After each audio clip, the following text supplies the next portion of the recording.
Start more US based e-learning platform. మీరు కూడా slot book చేసుకోవాలంటే ఈ నెంబర్కి కాల్ చేయండి. నమస్కారం శశికాంత్ గారు. నమస్తే. కవిత గారికి సంబంధించి అంటే రకరకాల కథనాలు ఉత్కంఠతో ఎదురు చూస్తున్నటువంటి పరిస్థితి కూడా ఉంది. అంటే పార్టీ శ్రేణుల్లోనూ ఉంది, ఇటువైపు ప్రేక్షకులు కూడా అసలు ఏం జరుగుతుంది, ఏంటి, ఏ విధంగా ఉండే అవకాశం ఉంటుందనే దాని మీద మాత్రం ఫోకస్డ్గా ఉన్నారు. మీరు చూసినటువంటి అంటే కొన్ని మెరిట్స్ డిమెరిట్స్ ఉంటాయి కదండి కేసుకి సంబంధించి, అంటే మీ దగ్గర వచ్చినటువంటి వాస్తవ కోణాలు ఏంటి, ఈ విధంగా ఉన్నాయి? ఈ పిఎంఎల్ఏ యాక్ట్ కదండి, prevention of money laundering act 2002. ఇది ఈ యాక్ట్ చాలా స్టబర్న్ యాక్ట్ నాగరాజ్ గారు. అందులో ఏంటంటే ఈడీ డిపార్ట్మెంట్, ఎన్ఫోర్స్మెంట్ డైరెక్టరేట్ ఇది పెట్టిందే పిఎంఎల్ఏ యాక్ట్ గురించి. ఓకే, ఈ మనీ లాండరింగ్లు ఇలాంటివి ఎక్కువ అవుతున్నాయి అని చెప్పేసి అసలు ఈడీ డిపార్ట్మెంట్ సృష్టించిందే దాని గురించి. ఓకే, సో ఈడీ ఎప్పుడైతే ఇన్వాల్వ్ అయిందో ఒక్కొక్క ఎవరైతే ఈ క్యాండిడేట్స్ ఇందులో ఇన్వాల్వ్ అయి ఉన్నారో అందరినీ జైలుకి పంపిస్తాం జరిగింది. ఒక కవిత అండ్ కేజ్రీవాల్ వీళ్ళిద్దరే మిగిలారు. ఓకే, కేజ్రీవాల్ కూడా ఈ పార్టీకి అరెస్ట్ అయిపోయేవాళ్ళు.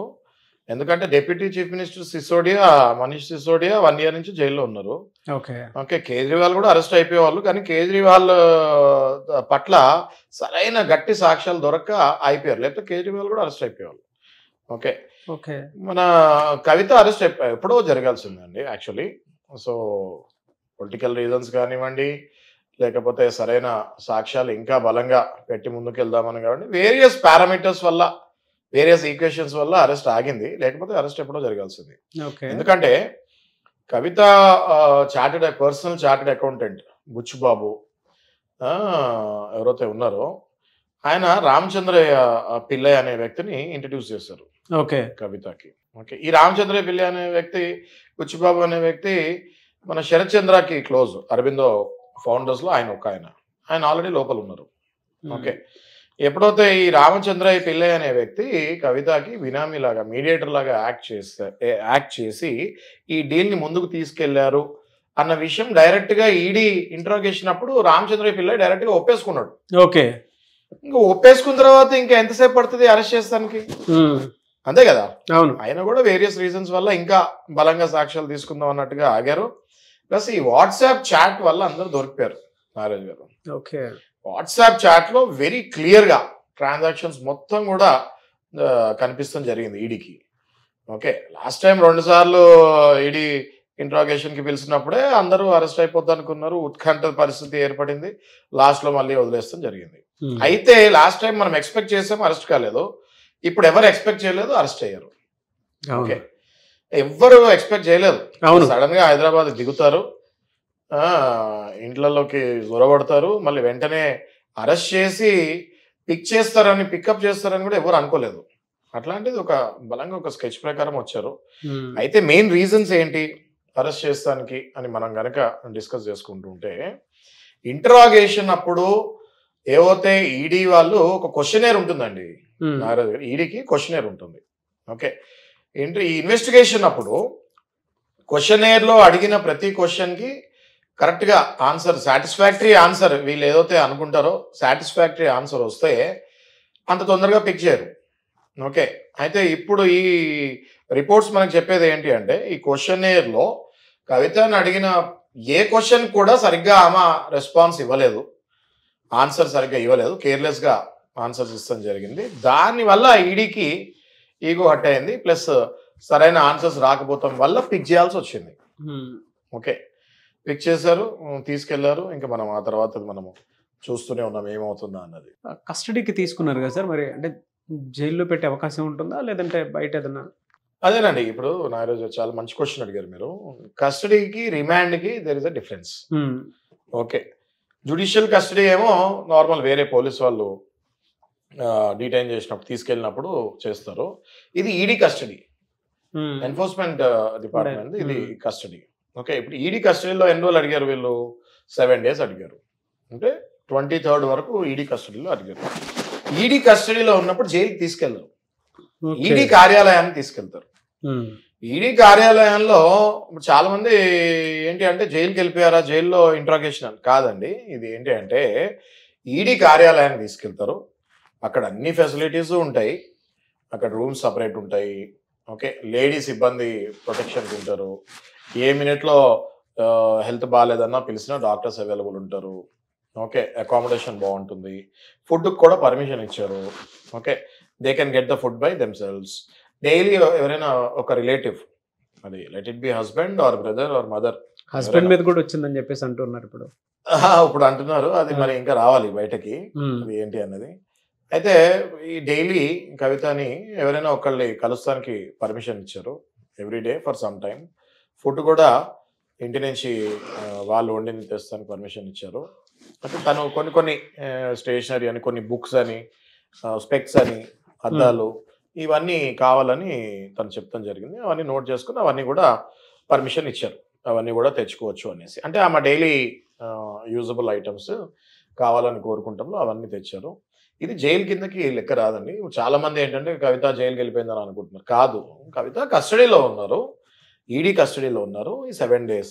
ఈ 7 days కస్టడీ తర్వాత మళ్ళీ కవితని ఈడీ కోర్టులో ప్రవేశపెడతారు. ఓకే ఓకే, అయితే నిన్న విక్రమ్ చౌదరి అనే అడ్వకేట్, ఎవరైతే కవిత అడ్వకేట్ ఉన్నారో విక్రమ్ చౌదరి అనే అడ్వకేట్ చాలా బలంగా వాదిస్తూ జరిగింది. ఓకే, ఏ రకంగా ఇది అరెస్ట్ దుర్మార్గంగా చేశారు, అరెస్ట్ ఇది ప్రొసీజర్ ప్రకారం కరెక్ట్ కాదు, తనకి హెల్త్ ఇష్యూస్ కూడా ఉన్నాయి, ఇవన్నీ కూడా చాలా బలంగా చెప్తాం జరిగింది. కానీ అవతల వైపు ఇంకా బలంగా చెప్తాం జరిగింది, మాకు తగిన సాక్ష్యాధారాలు ఉన్నాయి, ఇవి మిస్యూజ్ అయ్యే ఛాన్సెస్ గట్టిగా కనపడుతున్నాయి. ఎందుకంటే ఎప్పటికప్పుడు ఈ ఫోన్ల విషయంలోనే కవితకి ఇష్యూ అయింది. ఎందుకంటే తను చాట్ చేసినవన్నీ డిలీట్ చేస్తాము, ఫోన్లు ఇరగొట్టేస్తాము, లేకపోతే డిస్ట్రాయ్ చేస్తాము. ఇక్కడ ఈడీ పిస్డ్ ఆఫ్ అయ్యారు. ఓకే, ఏదైతే ఎన్ఫోర్స్మెంట్ ఇది ఉందో అక్కడే వాళ్ళు ఈడీ డిపార్ట్మెంట్ పిస్డ్ ఆఫ్ అయ్యారు. ఓకే, ఎందుకంటే వీళ్ళ సాక్ష్యాధారాలు తిని బయట ఉంటే కంపల్సరీగా ఏదో ప్రాబ్లం అయ్యేటట్టు ఉన్నాయని చెప్పేసి నిన్న బలవంతంగా పిక్ చేయాల్సి వచ్చింది.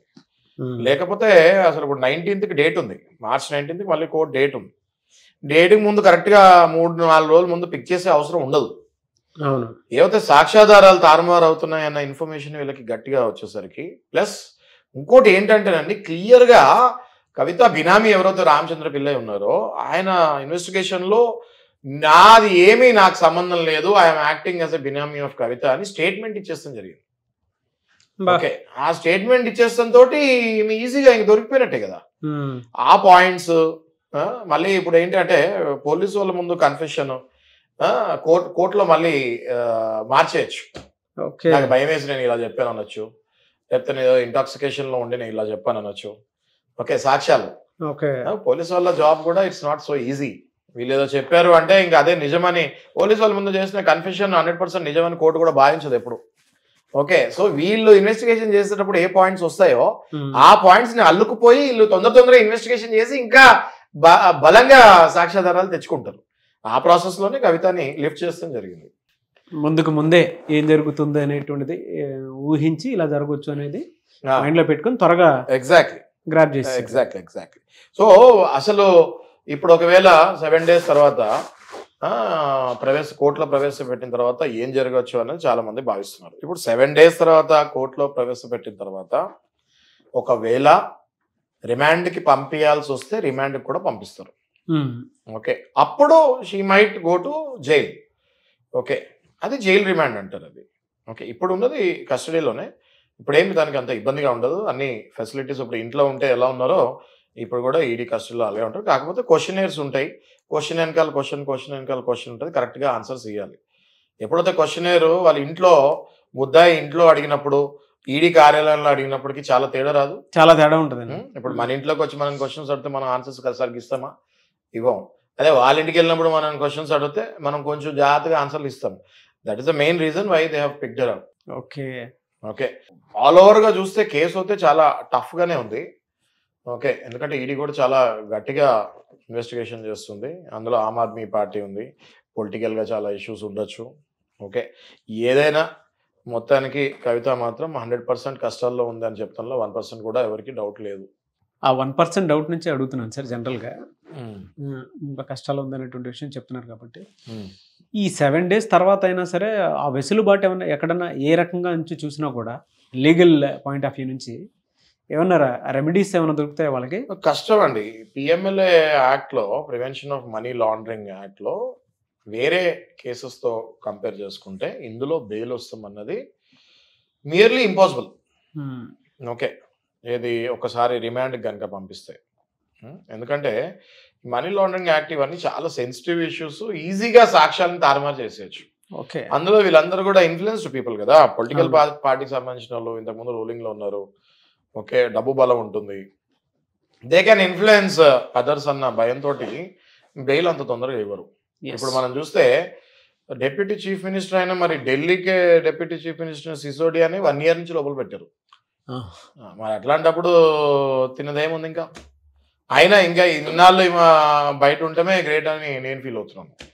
ఓకే, సో బట్ ఆల్ ఓవర్గా మంచి అడ్వకేట్ ఆయన కూడా.